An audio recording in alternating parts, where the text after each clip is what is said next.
Hello students. तो first lecture हम लोगों ने देखा था, शुरू किए थे हम लोग 8 नंबर चैप्टर जो है D and F block element.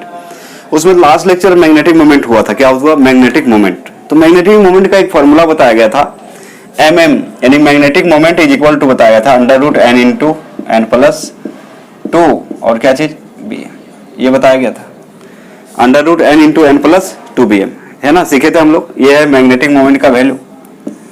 तो देखिए कुछ मैग्नेटिक मोमेंट का वैल्यू जो दिया है, देखिए कॉन्फ़िगरेशन जो दिया है आउटर मोस्ट शेल का दिया है ना। तो कॉन्फ़िगरेशन दिया हुआ है ये लास्ट वाला डी का, और ये आप इसको आयंस बोलेंगे। क्या बोलेंगे इसको हम लोग? ये है आपका आयंस,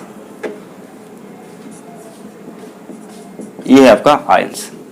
तो जैसे पहला का देखिए जीरो आया, मैग्नेटिक मोमेंट कितना आया? जीरो। तो सबसे पहले समझिए आयन को आयन बोलते हैं। कॉन्फ़िगरेशन का मतलब विन्यास होता है। कॉन्फ़िगरेशन का मतलब क्या होता है? विन्यास। अनपेयर्ड इलेक्ट्रॉन का मतलब अयुग्मित इलेक्ट्रॉन था। मैग्नेटिक मोमेंट का मतलब होता है चुंबकीय आघूर्ण। अब देखिए इस आयन में सबसे ज्यादा यदि किसी का मैग्नेटिक मोमेंट है वो दिख रहा है आपका किसका? Mn2+ का। Mn2+ का यदि आयंस के फॉर्म में रहेगा तो Mn2+। तो यहाँ पे ध्यान देंगे, यदि हम Sc का बात करें तो Sc का कॉन्फ़िगरेशन होता है आर्गन। Sc का 21 होता है, ठीक है, पाला को देख रहे हैं, इसके बारे में बात कर रहे हैं। तो Sc का 21 होता है आर्गन, और 4s2 और 3d कितना होता है? 1। अब देखिए यदि Sc3+ हम लोग करेंगे, इसका मतलब इससे कितने इलेक्ट्रॉन निकल गए? इससे आपका 3 इलेक्ट्रॉन निकल गए। कितने निकल गए? 3 इलेक्ट्रॉन्स बाहर निकल गया है। तो बाहर में देखिए यहाँ क्या बचेगा? 4s0 और 3d भी क्या हो जाएगा? 0 हो जाएगा, क्योंकि सब निकल चुका है। 2 इलेक्ट्रॉन s से निकलेगा, 1 इलेक्ट्रॉन d से निकलेगा, तो 2 और 1 कितना हो गया? 3। तो 3+ है। तो कहने का मतलब यहाँ पे इसी की ये कॉन्फ़िगरेशन लिखा गया है, यहाँ पे कॉन्फ़िगरेशन ये लिखा गया। तो कितना आ रहा है? 3d 0 आ रहा है, आप देख सकते हैं। अब जब 3d 0 आ रहा है तो इसके पास कोई अनपेयर्ड इलेक्ट्रॉन नहीं है, और ये तो नोबेल गैस हो गया है। नोबेल गैस हो गया तो नोबेल गैस में तो अनपेयर्ड इलेक्ट्रॉन होता नहीं है, सब क्या होता है? पेयर्ड होता है। इसलिए n बराबर इसका माना जाता है 0। तो mm जब निकालेंगे तो फॉर्मूला जैसे आपको बताए थे under root n into N plus 2 और bm, है ना फॉर्मूला। n की जगह कितना रखेंगे? 0। तो क्या कितना आ जाएगा? 0। इसलिए इसका मैग्नेटिक मोमेंट कितना होता है? 0 होता है। लेकिन अब टी टाइटेनियम होता है। टी क्या होता है आपका? टाइटेनियम। टाइटेनियम का होता है 22। तो आर्गन और 4s2 और 3d कितना होता है? 2 होता है। यदि कहे कोई आपको Ti3+ का निकालिए, तो Ti3+ का मतलब हुआ आर्गन तो रहेगा ही, 2 इलेक्ट्रॉन इससे जाएगा, 1 इलेक्ट्रॉन इससे जाएगा, तो कितना बचेगा आपका? 4s0 हो जाएगा और 3d कितना हो जाएगा? 1। 4s0 3d 1। तो d में कितना बच रहा है? उसको d का कॉन्फ़िगरेशन यहाँ दिखाया गया। तो d में कितना बच रहा है? 1। तो यहाँ पे देख रहे हैं 1। अब इस फार्मूला में रखिएगा, इस फार्मूला में रखिएगा तो क्या होगा? 1 इंटू 1 प्लस 2, तो 2 1 3, √3 आएगा। कितना आएगा? √3। इसका यदि mm निकालेंगे, इसका mm निकालिएगा, चूंकि n बराबर हो जाएगा 1, तो n बराबर यहाँ पे हो जाएगा इसका 1 हो जाएगा, चूंकि अनपेयर्ड इलेक्ट्रॉन 1 होगा। क्योंकि आपको बताए थे d में जो है 5 घर होता है, 5 ऑर्बिटल होता है, 1 2 3 4। ये 3d कितना है? 1 है। तो इसके पास एक ही इलेक्ट्रॉन है, मतलब अनपेयर्ड है। एक ऑर्बिटल में मैक्सिमम 2 इलेक्ट्रॉन रह सकता है, एक क्लॉकवाइज दूसरा एंटी क्लॉकवाइज। लेकिन d के पास अभी एक ही इलेक्ट्रॉन है, मतलब अनपेयर्ड इलेक्ट्रॉन कितना होगा? 1। इसका mm निकालेंगे तो आ जाएगा अंडर रूट 3 bm। तो अंडर रूट 3 को कितना लिख सकते हैं? 1.73। वही चीज यहाँ पे दिया हुआ है 1.73। कितना आएगा? रूट आ जाएगा आपका, रूट आएगा 3। √3 का वैल्यू कितना होता है? 1.73। अब ठीक उसी प्रकार सबको निकाला गया जैसे यहाँ पे बताया गया है। अब V2+ रहेगा तो इसका लास्ट में बचेगा 3d3 बचेगा, तो इसका अनपेयर्ड इलेक्ट्रॉन कितना हो जाएगा? 3 और 3, तो यहाँ पे आ जाएगा under root n into N plus 2। तो 3 इंटू 3 प्लस 2 हो जाएगा, 3 2 5 3 15। 15 का जो है √15 का वैल्यू होता है 3.87। फिर क्रोमियम में देखिए तो बचेगा Cr2+ में बचेगा, Cr2+ में बचेगा आपका 3d4। जैसे यहाँ पे हम लोग बात करें,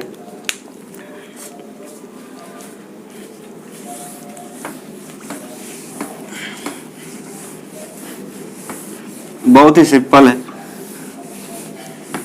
तो मैग्नेटिक मोमेंट यदि आता है आपको तो आराम से निकाल सकते। ये टेबल इसलिए बता दिए ताकि आपको ध्यान में रहे एक जगह आपका। ये 3d सीरीज का एलिमेंट का है। जैसे मान लीजिए बच्चे Cr क्या होता है? क्रोमियम। क्रोमियम का होता है 24। इसका बारे में बात कर रहे हैं, Cr4 के बारे में। तो क्रोमियम का होता है 24, ठीक है। तो आर्गन लिखते हैं, और 4s 1 और 3d 5, चूंकि एक्सेप्शन है ये। लेकिन अब लिखेंगे हम लोग Cr2 प्लस लिखेंगे, तो आर्गन तो रहेगा, इससे इलेक्ट्रॉन निकलता नहीं है, तो 4s का इलेक्ट्रॉन कितना हो जाएगा 0 और 3d कितना हो जाएगा 4। क्यों? चूंकि 2 इलेक्ट्रॉन निकलेगा तो एक निकलेगा s से और एक निकलेगा d से। एक इससे निकल जाएगा तो खत्म हो गया, तो कितना बचा 3d 5, तो इससे भी एक निकलेगा तो कितना बचेगा 3d 4। वही यहाँ पे कन्फिगरेशन देखिए कितना है 3d 4 है। अनपेयर्ड इलेक्ट्रॉन निकालिएगा तो डी में जो होता है 5 ऑर्बिटल, याद रखिएगा डी में कोई भी डी ऑर्बिटल हो उसमें कितने डी में जो है 5 ऑर्बिटल होता है, 1 2 3 4 5, तो 3d कितना है 4 है। कहने का मतलब है इसमें क्या करते हैं, पहले एक एक इलेक्ट्रॉन भरते हैं, 1 2 3 4 हो गया, पहले एक एक भरते हैं, बचता है तो फिर दोहराते हैं एंटी क्लॉकवाइज में, ठीक है। तो n बराबर देखिए कितना हो गया 4, तो mm निकालेंगे तो mm का जो सूत्र होता है under root n into n plus 2, और बाहर में क्या लिखते हैं बी, मतलब आप बोल सकते हैं 4 इंटू 4 प्लस 2, 4 2 6 के कितना हो जाएगा अंडर रूट 24 भी है। यानी कि इसका वैल्यू यदि लिखेंगे रूट 24 का वैल्यू लिखेंगे तो रूट 24 का वैल्यू आएगा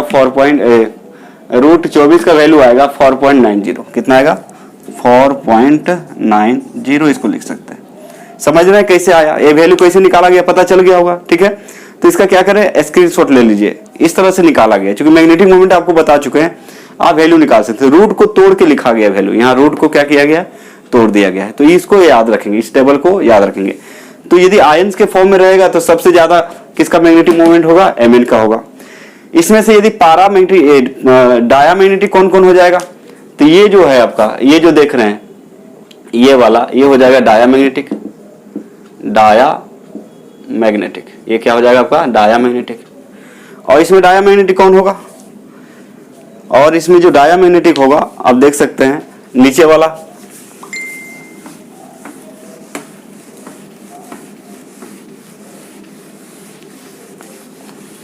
इसमें और डायामैग्नेटिक कौन है बच्चे, ये हो जाएगा आपका डायामैग्नेटिक। डायामैग्नेटिक मतलब प्रतिचुंबकीय, ठीक है।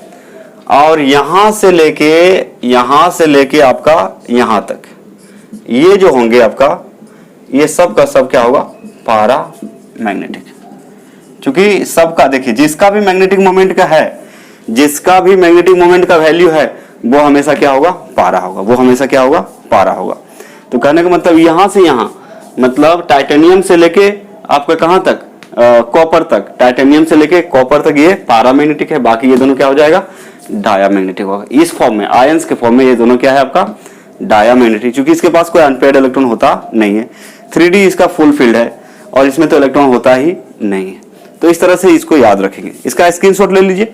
फिर ऑक्सीडेशन बताते हैं, ऑक्सो मेटल का ऑक्सीडेशन कुछ क्वेश्चन देते हैं, उसको आप बनाइएगा, है ना। तो इसको आप जल्दी जल्दी क्या करें नोट कर लें।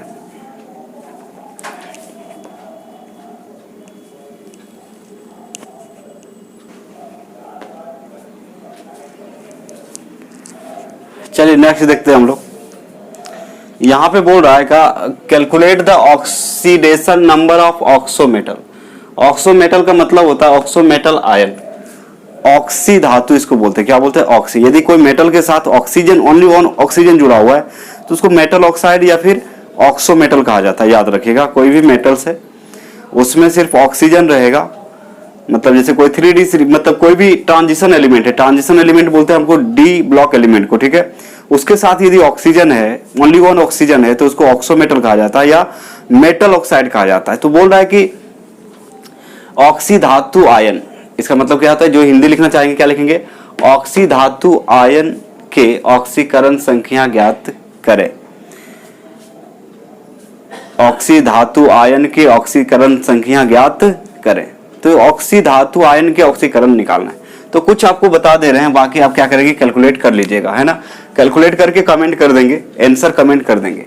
एक समझ लीजिए, एक दो समझ लीजिए। जैसे एक नंबर समझा देते हैं। एक नंबर में आपका Sc और O2 है और ऊपर क्या है माइनस। अब देखिए कोई भी कंपाउंड जो बनता है, कोई भी कंपाउंड बनाता है अपने आप को अस्थायी करने के लिए, कोई भी एलिमेंट्स जो है किसी के साथ कंबाइन करता है अपने आप अस्थायी करने के लिए, इसलिए उसका ऑक्सीडेशन सबको जोड़ा जाए तो जीरो होता है। क्या होता है जीरो। लेकिन याद रखिएगा यदि यहाँ ऊपर में चार्ज जो है प्लस रहेगा तो बराबर के बाद प्लस लिखिएगा, माइनस रहेगा तो माइनस लिखिएगा। तो ये सारी बात आपको बता चुके हैं। तो देखिए जिसका निकालना है उसको x मान लेंगे, और ऑक्सीजन का कितना होता है -2 होता है, याद रखिएगा। ऑक्सीजन का कितना होता है, ऑक्सीजन का जैसे लिखते हैं हम लोग कॉन्फ़िगरेशन, तो क्या होता है हीलियम 2s2 2p4। तो इसका वैलेंस इलेक्ट्रॉन तो 6 हो जाता है, लेकिन वैलेंसी होता है -2। वैलेंसी 2 होता है, क्यों? क्योंकि आउटर मोस्ट सेल में यदि 8 इलेक्ट्रॉन हो जाए तो उसको क्या माना जाता है, स्थायी। तो 4 2 कितना है, 6 है, होना कितना चाहिए, 8। तो 8 होने के लिए कितना इलेक्ट्रॉन और चाहिए, इसको 2 चाहिए। कितना चाहिए, 2। और ये तो नॉन मेटल है, इलेक्ट्रॉन का स्थायी होगा, इसलिए -2 माना जाता है। ठीक है, तो इसको याद रखिएगा। ऑक्सीजन का कितना होता है आपका, -2। अब देखिए सॉल्व करेंगे, हमें चाहिए Hc का क्या चाहिए, ऑक्सीडेशन नंबर चाहिए। तो देखिए क्या करते हैं, सबको जोड़ देते हैं।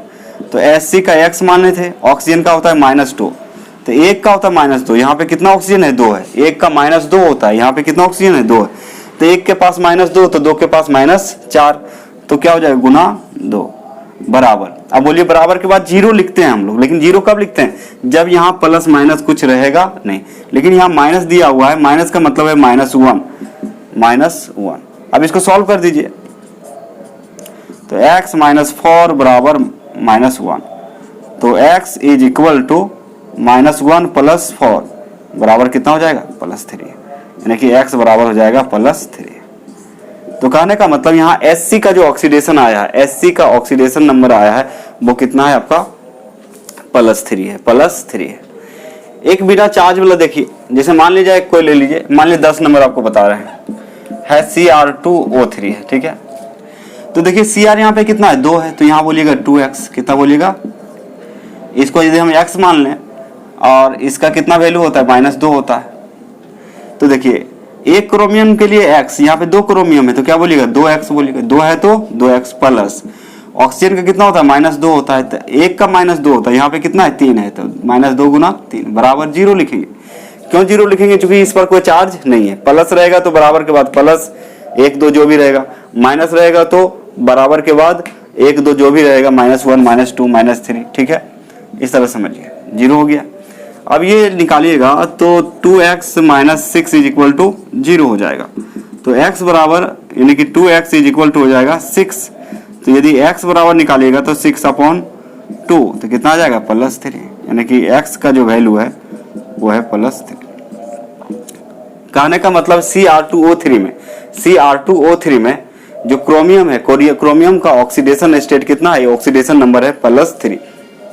तो इस प्रकार से हम लोग क्या करते हैं, इसको कैलकुलेट करते हैं। इस तरह से हम इसको क्या कर सकते हैं, निकाल सकते हैं। तो सबसे पहले, और उसके बाद इसको समझ लीजिए, थोड़ा सा इसको समझिए। तो ये क्या करेंगे, ये होमवर्क रहा आपका, ये आपका HW रहा, 2 समझा दिए। इसके बाद जितने हैं सबको कैलकुलेट करके आप कमेंट सेक्शन में भेज देंगे। फिर आपका oxidation state of 3D series elements. तो 3D सीरीज में जो आता है Sc से लेके Zn आता है, उसका ऑक्सीडेशन जो है वेरिएबल होता है। आपको बताए थे कि F ब्लॉक एलिमेंट हो या D ब्लॉक एलिमेंट है, उसका ऑक्सीडेशन स्टेट क्या होता है, वेरिएबल होता है, बताए थे। तो देखिए Sc का सिर्फ होता है +3 होता है। Sc का कितना होता है, +3 होता है। टाइटेनियम का लीजिए, इसका 22 होता है परमाणु संख्या, तो +2 हो सकता है, +3 हो सकता है, +4। अब टाइटेनियम का इतना क्यों आया, क्योंकि टाइटेनियम का हम लोग लिखते हैं आर्गन 4s2 और 3d2। तो बाहर कितना बच रहा है, 4। 2 और 2 कितना है, 4 है, यानी कि 4 बच रहा है। तो ये जो इसका ऑक्सीडेशन जो होगा, +2 भी हो सकता है, +3 भी हो सकता है, +4 भी हो सकता है। तो आउटर मोस्ट सेल ही इलेक्ट्रॉन को लूज करेगा ना, तो +2 +3 +4 हो सकता है। वेनेडियम का 23 होता है, तो 3 2 5 इलेक्ट्रॉन होता है बाहर में, इसका 3 2 कितना होता है, 5 इलेक्ट्रॉन। तो +2 +3 +4 +5। यहाँ से यहाँ तक आसानी से याद किया जा सकता है, यहाँ से यहाँ तक कॉन्फ़िगरेशन के द्वारा याद किया जा सकता है। Sc को याद कर लेंगे, 3 होता है।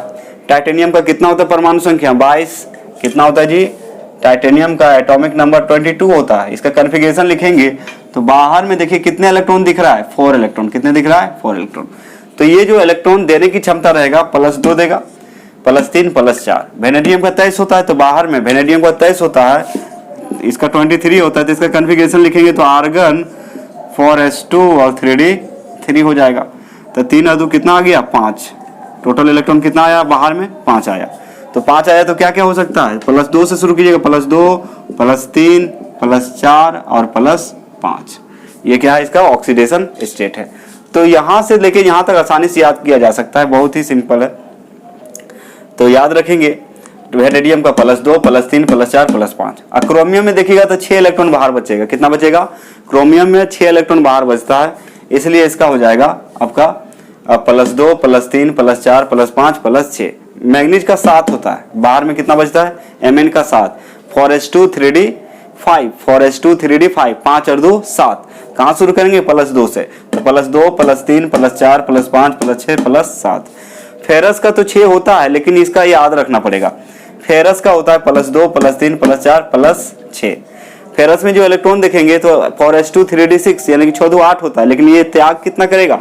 +2 से देख सकता है +3 +4 +6। और कोबाल्ट का होता है 27, इसका +2 +3 +4। कोबाल्ट निकल का सेम होता है +2 +3 +4। कॉपर का याद रखिएगा +1 भी हो सकता है +2 +1। कोई कंपाउंड में 1 देता है, कोई कंपाउंड में 2 देता है। जिंक बस कितना देगा? +2 देता है। जिंक कितना देता है? 2 ही इलेक्ट्रॉन दे सकता है। इसका डी ऑर्बिटल हमेशा फुलफिल होता है, इसके आधार पे क्वेश्चन भी बनाया गया है, बताएंगे आपको, ठीक है। तो इसका क्या करें, स्क्रीनशॉट ले लीजिए और इसको कमेंट करेंगे, बना के क्या करेंगे, कमेंट कर देंगे आप लोग, ठीक है। इसका स्क्रीनशॉट ले।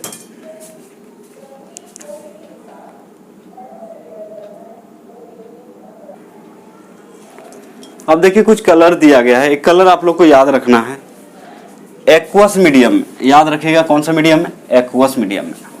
तो कुछ मेटेलिक आयन है, एक्वस मीडियम में जब रखेंगे तो क्या कलर देगा, याद रखिएगा। देखिए यहां पे जैसे कि इसको याद रखना है Ti3+, एक्वस कौन सा medium? Aqueous medium. In aqueous medium. Aqueous medium मतलब जलीय, एक्वस मीडियम का मतलब जलीय माध्यम में, ठीक है। Ti3+ का होता है पर्पल, पर्पल का मतलब बैगनी। V3 का होता है ग्रीन। लेकिन Cu+, परंतु आपका जो है याद रखेंगे Cu+, सॉरी